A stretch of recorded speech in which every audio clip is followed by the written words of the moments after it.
जाके, यहाँ पे सर्च ब्लॉग में जाके, लाइक अब जैसे मुझे चाहिए था फेडरल उर्दू यूनिवर्सिटी का और कराची यूनिवर्सिटी का सिलेबस चाहिए था, ठीक है। मैंने यहाँ पे फेडरल उर्दू यूनिवर्सिटी टाइप किया है तो फेडरल उर्दू यूनिवर्सिटी का सारा सिलेबस जो है वो ओपन हो गया।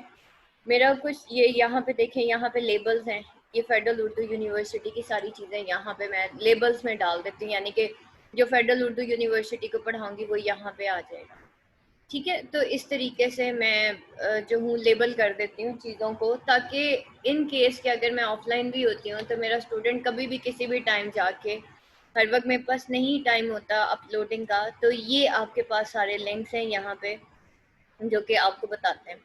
यहाँ पे देखें बेटा, सबसे पहली कंफ्यूजन आप लोगों को ये है कि मैम तैयारी कैसे होगी, ठीक है। पहली बार ये देखें, अभी यहाँ पे मेरे हाथ में पास पेपर्स हैं और पास पेपर्स आप लोगों के पास होना बहुत ज़्यादा ज़रूरी है। सबसे पहला जो आप लोगों का पेपर आता है वो है ड्रामा का, ठीक है। ड्रामा में ये आपका सारा लिखा हुआ है। सेक्शन बी जो है ये alchemist, the way of the world और हार्ट ब्रेक, ठीक है। आपने ईच क्वेश्चन से, ईच सेक्शन से एनी 2 क्वेश्चंस करने होते हैं, ठीक है, और आपने टोटल 4 सवाल करने होते हैं। अब जो पहला सेक्शन है ना, जिसमें ये जो किंग लियर है, हैमलेट है, Antony and Cleopatra, Macbeth, 12th night, merchant of Venice, doctor Faustus, इसमें से डॉक्टर फॉस्टस में से मस्ट क्वेश्चन आता है और उसके बाद हैमलेट में से मस्ट क्वेश्चन आ जाता है, ठीक है। अगर आप हैमलेट और डॉक्टर फॉस्टस करते हैं तो आपका फर्स्ट पार्ट अटेम्प्ट हो जाता है। जो सेकंड पार्ट है उसमें से जो है alchemist, way of the world, heartbreak, in sorry आप लोगों का यहाँ पे ये कराची यूनिवर्सिटी का सिलेबस है, लेकिन आप लोगों का यहाँ पे आर्म्स एंड द मैन है, बर्नार्ड शॉ का, ठीक है। और कराची यूनिवर्सिटी का जो सिलेबस है उसमें हार्ट ब्रेक हाउस है, ठीक है। यहाँ पे आप थोड़ा सा इसको चेंज कर लीजिएगा कि ये आपका इसकी जगह जो है आर्म्स एंड द मैन है, फेडरल उर्दू यूनिवर्सिटी का, ठीक है। अगर आप डॉक्टर फॉस्टस कर लेते हैं, हैमलेट कर लेते हैं, उसके बाद alchemist and the way of the world, arms and the man, ठीक है। ये मैं स्टूडेंट्स को 5 करवाती हूँ और अल्हम्दुलिल्लाह पेपर सॉल्व हो जाता है। उसके बाद नेक्स्ट जो आपका पोइट्री का आता है, कैंटरबरी टेल्स मैं आप लोगों को करवा चुकी हूँ, पैराडाइज लॉस्ट आपका कंप्लीट है, rape of the lock complete है, songs of innocence and experience complete है।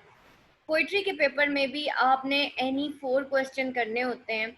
जो फर्स्ट क्वेश्चन होता है वो कंपलसरी होता है, जिसमें आपने identify and critically explain any 3 of the following जो है वो करने होते हैं, और अटेम्प्ट एनी 4 क्वेश्चन, यानी कि टोटल यहाँ पे भी आपने 4 सवाल करने होते हैं। अभी देखें, अगर हम जॉन डन नहीं भी करते हैं इन केस, फॉर एग्जांपल मैं वैसे ही आपको बता रही हूँ, फर्स्ट क्वेश्चन उसमें आपने आइडेंटिफाई करना होता है, ठीक है, एनी 4 आते हैं। अब आपको जॉन डन इस वजह से कराया जा रहा है कि अगर टेक्स्ट में फॉर एग्जांपल, क्योंकि आपने एनी 3 करने होते हैं और कोई से 4 रेफरेंसेस आते हैं, इसलिए आपको 4 to 5 बुक्स करवाई जाती हैं अलॉन्ग विद टेक्स्ट, ताकि अगर कोई ऐसा टेक्स्ट आ जाता है जो कि आपकी नज़र से नहीं गुजरा, फॉर एग्जांपल अब यहाँ पे देखें कि आपका जिसे कहना चाहिए, एक तो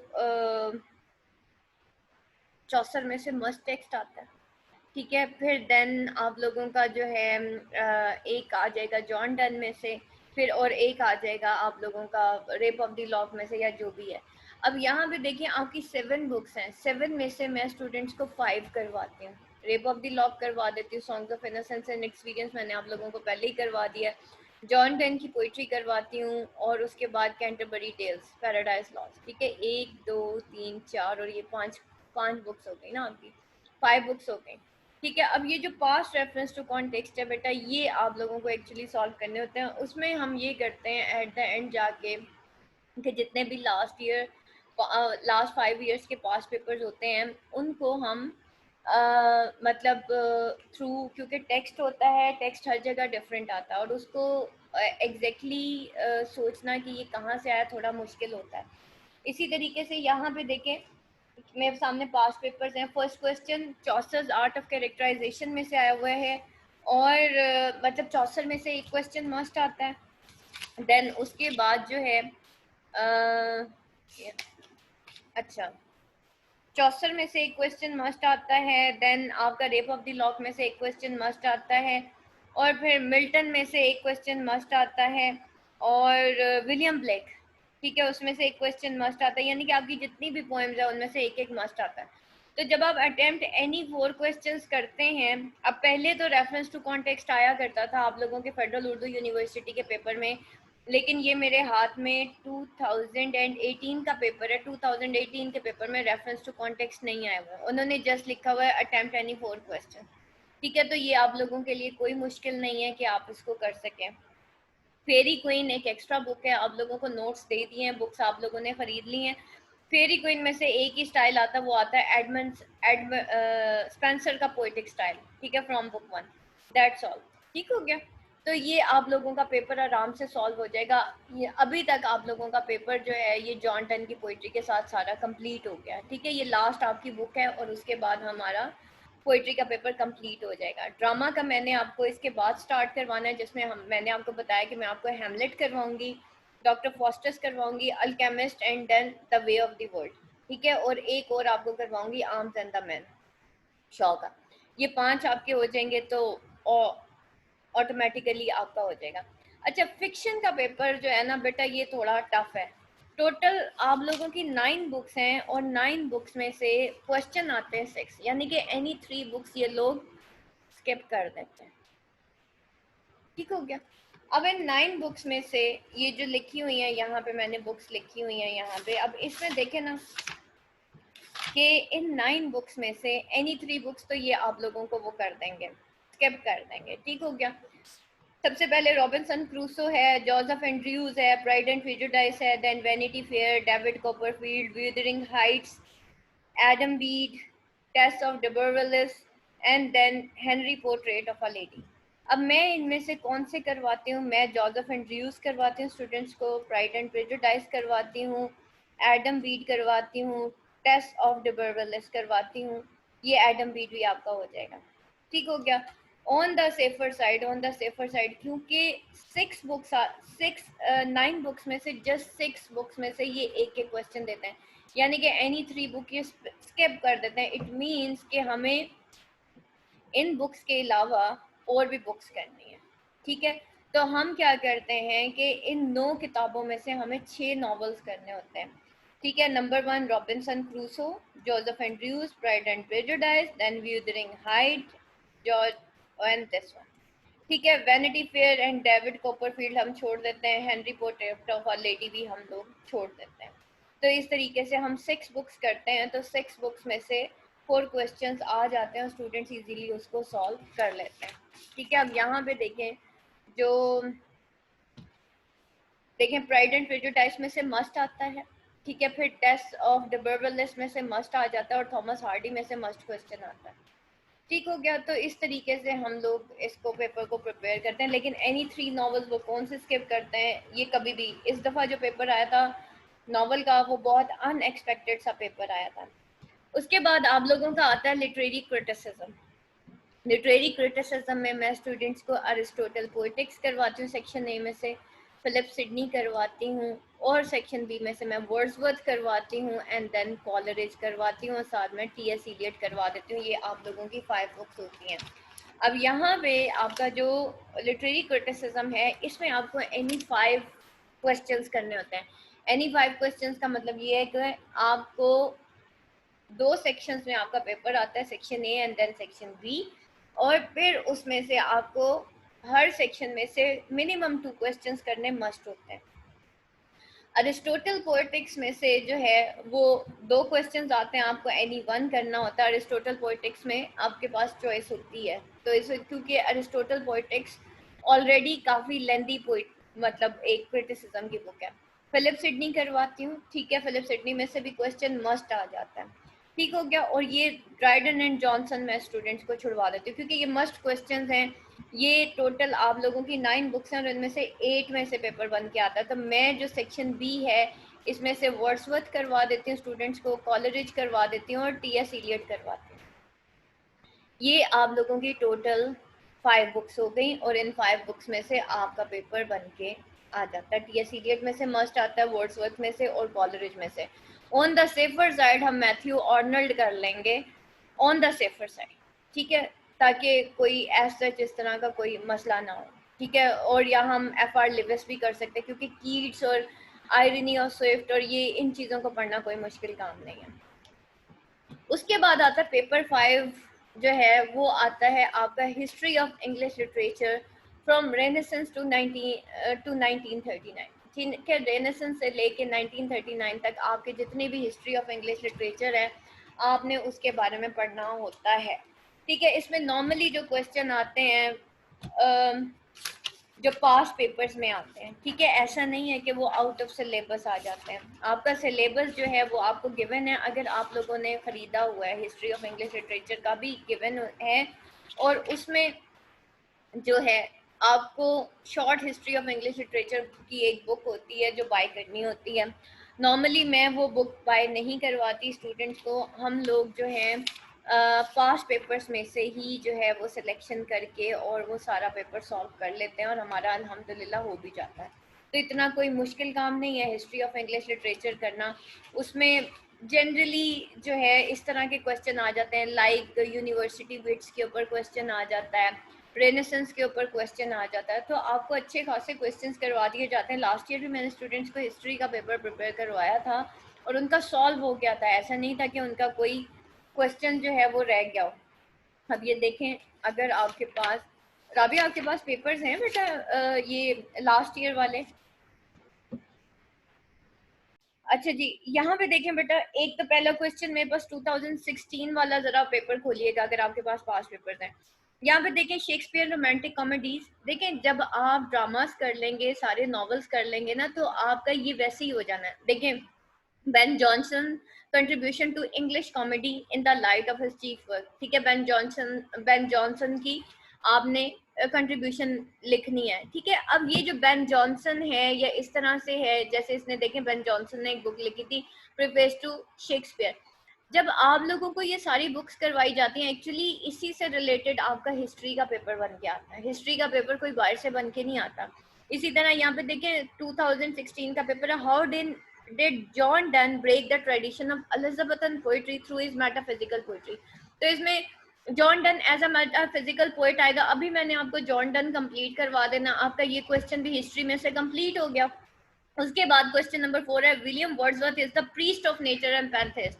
जब मैं आपको विलियम वर्ड्सवर्थ यहाँ पे करवाऊंगी ये प्रीफेस टू लिरिकल बैलेट्स, तो मैंने आपको ये वाला क्वेश्चन करवाना है कि William Wordsworth as a poet of nature, ठीक हो गया, आपका ये क्वेश्चन भी सॉल्व हो गया। फिर वो कहता है why does romantic revolt known as liberalism in literature. आपको रोमांटिसिज्म इरा इन लिटरेचर ये मैंने आपको करवाना है। ये जो विलियम वर्ड्सवर्थ और कॉलरिज पढ़े हैं ना, ये एक्चुअली दोनों बिलोंग करते हैं रोमांटिक एरा से। आप लोगों को जब मैं पोइट्री पढ़ा रही थी, मैं आपसे बार बार एक क्वेश्चन कर रही थी, बताएं ये चौसर कौन से इरा से ताल्लुक रखता है? What is the classical era, उसके ट्रेड्स क्या हैं? What is the Elizabethan era, उसके ट्रेड्स क्या हैं? फिर मैं आप लोगों को जब जॉनथन स्विफ्ट पढ़ाऊंगी, मैं कहूंगी बताएं इसके ट्रेड्स क्या हैं। बेटा यही आपका हिस्ट्री ऑफ इंग्लिश लिटरेचर का पेपर है, इसमें मुझे बताएं क्या मुश्किल है? ठीक है, कोई मुश्किल नहीं है। ये जो आप ये सारी बुक्स पढ़ रहे हैं ना, ये वाली ये सारी, ठीक है, इन्हीं में से आपका रोमांटिसिज्म का पेपर सॉल्व हो जाता है। तो लास्ट ईयर मैंने क्या किया था, मैंने स्टूडेंट्स को जस्ट ये किया था कि मैंने उनको ये सारे तैयार करवा दिए थे, और साथ मैंने जो जिस एरा से ये बिलोंग करते थे ना, मैंने वो एरास करा दिए थे। लाइक ये देखें ना, एडमंड स्पेंसर की ये जो फेरी क्वीन है ना, ये एलिजाबेथन एरा से ताल्लुक रखती है। जॉफरी चौसर क्लासिकल पोइट्री, ठीक है, क्लासिकल एरा से ताल्लुक रखता है। जॉन मिल्टन जो है मेटाफिजिकल पोइट्री, ठीक है, अभी जब मैं आपको पढ़ाऊंगी ऑटोमेटिकली आपका तैयार हो जाएगा, ठीक है। इसी तरह अलेक्जेंडर पॉप 18th सेंचुरी, ठीक है, और 18th सेंचुरी में हमने क्या पढ़ा कि उन्होंने 18th सेंचुरी लंदन को जो है, जिसको हम ऑगस्टन एज भी कहते हैं, ठीक है, और उसके अंदर क्या हुआ था कि उस एज में जो है आम इंसान की जो फॉपरीज एंड फॉलीज ऑफ एरिस्टोक्रेट्स है, उसको जो है वो टारगेट किया गया था, ठीक है, और सटायर की गई थी। ये सारे उसके ट्रेड्स थे।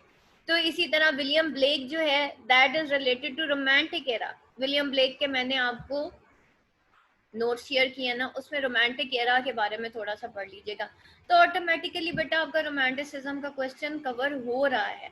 हर बुक इंग्लिश लिटरेचर की किसी ना किसी एरा से ताल्लुक रखती है।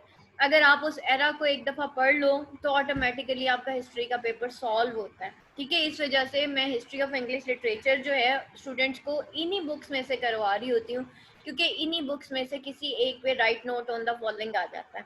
ठीक है, उसके बाद देखिए क्वेश्चन नंबर 6 है, why was there a rapid change in social political religious structure of Victorian age. ठीक है, विक्टोरियन एज जो है उसमें क्या सोशल चेंज या पॉलिटिकल या रिलीजियस स्ट्रक्चर था।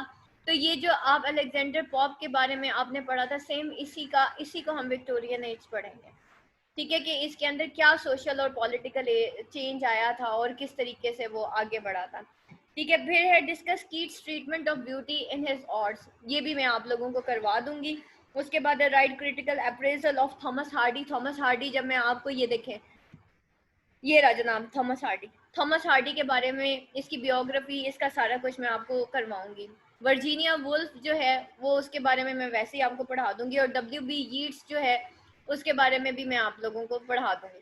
ठीक है, तो बेटा ये हम पास पेपर्स में से एक्चुअली आप लोगों का जो हिस्ट्री की आउटलाइन है ना, अगर आप सिलेबस भी उठा के देख लें, आपकी कोर्स आउटलाइन कोई नहीं है हिस्ट्री के पेपर की। हिस्ट्री का जो पेपर है आपका इन्हीं बुक्स में से बन के आता है। ठीक हो गया। फॉर एग्जाम्पल वो शेक्सपियरन एज के बारे में आपसे पूछ सकते हैं, वो आपसे बेन जॉनसन के बारे में पूछ सकते हैं कि बेन जॉनसन कौन था या बेन जॉनसन की एज क्या थी। ठीक हो गया। हाँ जी बेटा, मैं आपको शेयर कर देती हूँ, ये आपका सिलेबस ही है, मैंने लिंक शेयर कर दिया राबिया, ग्रुप में देख लीजिएगा। ठीक है, तो ये सारी चीजें, ये आपका सिलेबस ही है, ये सारा। ठीक हो गया। हिस्ट्री के पेपर के लिए आप बड़े परेशान थे, वो मैंने आपको बता दिया कि बेटा जब आप ये 4 बुक्स कर लेंगे ना, अभी तो आपका सिर्फ एक जो मैंने पोइट्री का पेपर जो है वो कवर करवाया, John Donne is the last poetry book, और उसके बाद आपका वो एंड हो जाएगा। उसके बाद जो है हम डिफरेंट एराज पढ़ेंगे, मतलब एराज तो नहीं पढ़ेंगे, लेकिन बिकॉज हिस्ट्री का पेपर बेटा अनएक्सपेक्टेड पेपर आता है और आपकी इन्हीं बुक्स में से आता है। जब आप ये सारी बुक्स पढ़ लेंगे ना, आपके जहन में आपका एक माइंड सेट हो जाएगा, आपके जहन में बैठ जाएगा, अच्छा यार मैंने ये सारी एजेस पढ़ ली हैं। ठीक हो गया। इन एजेस में मैंने फलानी स्टोरी पढ़ी थी, उसमें ये हुआ था, उसमें पॉलिटिकल सिनेरियो ये था, विक्टोरियन एज इस तरह की थी, एलिजाबेथन एरा इस तरह का था, बेन जॉनसन का एरा इस तरह का था, जॉन कीट्स जो है वो इस तरह का पोइट था। क्योंकि रोमांटिसिज्म की बात करें तो रोमांटिसिज्म में John Keats, Coleridge, William Blake, William Wordsworth, ये चारों आते हैं। तो फिर इससे रिलेटेड कोई भी क्वेश्चन आ जाता है।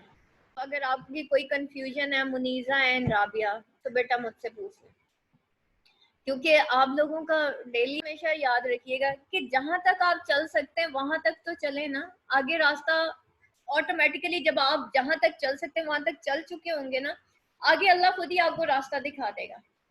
ठीक है, जैसे एक रोड जा रही है और आपको पता नहीं है ये रोड कहाँ तक पे जाती है, ठीक है, और आप चलते जाते हैं जितना आप चल सकते हैं, तो जहां फाइनल आप जहां तक पहुंचते हैं ना, उसके आगे कई रास्ते भी खुल जाते हैं, उसके आगे एक चौक भी आता है। ठीक है, वहां से इंसान को पता चलता है कि भाई मैं ये कर सकता हूँ। ठीक हो गया। तो ये चीज है। दूसरा बेटा, जो आपको पढ़ाया जा रहा है ना, उसको फुली फोकस होके पढ़े, बिकॉज आपका हिस्ट्री का पेपर इन्हीं बुक्स में से बन के आना है, कोई अलग से सिलेबस आपको नहीं होगा। आपको जो नोट्स दिए मैंने उसमें आप देखिए, स्टार्टिंग में ही मैं आपसे बार बार एरा डिस्कस करती हूँ, why I am discussing era with all of you. ठीक है, हालांकि पंजाब यूनिवर्सिटी में तो हिस्ट्री का पेपर आता ही नहीं है, आपके सिलेबस में आता है। एरा इज वेरी इंपॉर्टेंट, उसके ट्रेड्स बहुत इंपॉर्टेंट होते हैं, उसी के ऊपर पूरी कहानी बनी होती है। ठीक है, तो बेटा जो भी आप लोगों को पढ़ाया जा रहा होता है बेटा, दूसरा सब्जेक्ट इसलिए मैं स्टार्ट नहीं करवाती, मैं इस वजह से एक सब्जेक्ट के ऊपर पूरा फोकस कर रही होती हूँ कि यूँ आप लोग कंफ्यूज हो जाते हो, बजाय इसके कि हम 2 थीम्स लेके चलें, हम एक थीम के ऊपर जो भी हमारा एक एज होती है उसको हम फुली फोकस्ड होकर उसके डबल क्वेश्चंस कर लेते हैं। जब हम 2 बुक्स करते हैं स्टूडेंट कंफ्यूज होता है। ठीक है, वो ना इधर का रहता है ना वो उधर का रहता है, वो कहता है मैं ये करूँ कि मैं वो करूँ। दैट्स वाई मैं जल्दी जल्दी जल्दी जल्दी उनको एक एक बुक करवा के और फिर नेक्स्ट बुक पे ले आती हूँ। ठीक है, आप लोगों का बैच अलहदा करने का मकसद ये था, उनको तो मैंने करवाना है जनाब टेक्स्ट। ठीक है, उनके टेक्स्ट की वजह से बेटा आप दोनों लेट हो जाओगे। आप लोगों का इस वजह से ग्रुप भी मैंने सेपरेट कर दिया है, क्योंकि टेक्स्ट करने में देखिए उन लोगों का सिलेबस बहुत ज़्यादा है। पंजाब यूनिवर्सिटी का जो सिलेबस है, इवन उन लोगों का पेपर पैटर्न तो बहुत ज़्यादा टफ है, आप लोगों का आसान आता है। आप लोगों का पासिंग क्राइटेरिया भी ज़्यादा है, आप लोग 33 मार्क्स वाला जो है फेडरल उर्दू यूनिवर्सिटी में पास हो जाता है। तो 33 मार्क्स लेना कोई बड़ी बात नहीं है। मैंने कोई बहुत अच्छी तैयारी नहीं करवाई थी अभी पिछला जो मेरा बैच गया, और लिटरली वो बिल्कुल एंड पे आए थे मेरे पास, तो एंड पे मैंने उनके साथ क्या करना था, पानी सर से गुजर जाता तो फिर कोई फायदा नहीं ना। टाइम पे स्टूडेंट आता है तो फिर मजा भी आता है उसको पढ़ाने। तो बस जल्दी जल्दी में उनको फटाफट मैंने नोट्स दिए थे, उनको कुछ ऑडियोज दी थी, मैंने कहा भाई बस प्रिपेयर करो और चलो। ठीक है, हिस्ट्री का पेपर मैंने उनको इन्हीं बुक्स में से प्रिपेयर करवा दिया था, कर रहे थे स्टूडेंट्स, कोई ऐसा इशू नहीं हुआ।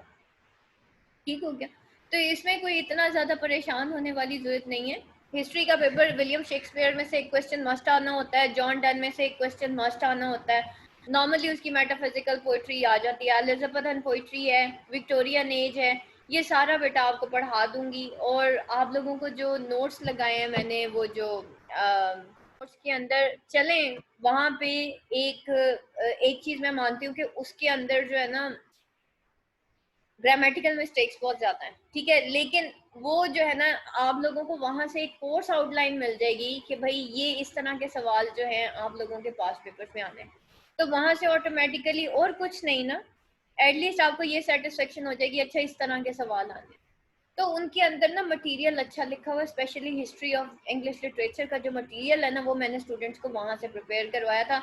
कुछ मैंने अपने नोट्स दे दिए थे उनको, कुछ मैंने वहां से प्रिपेयर करवा दिया था। तो इस तरह से हमारा हिस्ट्री ऑफ इंग्लिश लिटरेचर का सारा सिलेबस जो है वो कंप्लीट हो गया था अल्हम्दुलिल्लाह। ठीक है, तो अब इसमें कोई इतना ज़्यादा परेशान होने वाली ज़रूरत नहीं है। बाकी रह गया अब आपका जॉन डन की पोइट्री, वो अभी हम कर लेते हैं, उसमें कोई ऐसा इशू नहीं है। ठीक है, टेक्स्ट वैसे ही हमने नहीं करना क्योंकि टेक्स्ट आपका आता नहीं है, नॉर्मली कभी आ जाता है, शाज़ो नादिर ही आता है, नॉर्मली नहीं आता। तो इस वजह से टेक्स्ट मेरा ख्याल है आप लोगों को करने की ज़रूरत नहीं है। ठीक है, आप जो है 3 सवाल अच्छे तरीके से, 4 सवाल अच्छे तरीके से करें, ये आपकी 5वीं बुक है और इंशाल्लाह हो जाएगा। और पोइट्री में तो ये है कि अगर 7 बुक्स हैं तो आपके क्वेश्चंस भी 7 ही आते हैं। ये देखें ना मेरे सामने, यानी कि हर बुक में से एक क्वेश्चन मस्ट आता है। तो आपको मैंने एक बुक एक्स्ट्रा करवा रही हूँ, अब जॉन डन की जो पोइट्री है वो एक्स्ट्रा बुक होगी आप लोगों के लिए। और इसको इंशाल्लाह इस वीक में जॉन डन को एंड करते हैं और हम नेक्स्ट वीक अपना हैमलेट स्टार्ट करते हैं। ठीक हो गया, तो ये था बेटा सारा आप लोगों का जो आपको कन्फ्यूजन्स हो रही थी